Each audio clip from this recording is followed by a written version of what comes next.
నమస్కారం ఘంటారావానికి స్వాగతం. ప్రధానాంశాలు.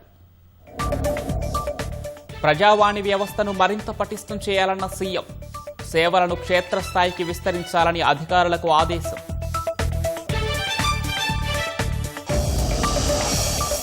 వచ్చే సాధారణ ఎన్నికల్లో బీఆర్ఎస్ గెలుపు ఖాయమన్న కేటీఆర్. రేవంత్ రెడ్డికి ప్రజాక్షేత్రంలో గుణపాఠం తప్పదని హెచ్చరిక. వికసిత్ భారత్ సాధనకు జనగణన మైలురాయన్న కిషన్ రెడ్డి. అపోహలు వీడి అందరూ ప్రక్రియలో పాల్గొనాలని పిలుపు.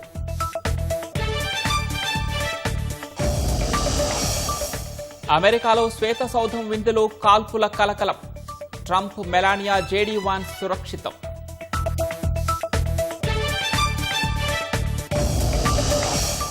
పశ్చిమాసియాలో యుద్ధం కారణంగా అమెరికాకు భారీ నష్టం. గల్ఫ్లోని స్థావరాల మరమ్మతులకు బిలియన్ల డాలర్ల ఖర్చు.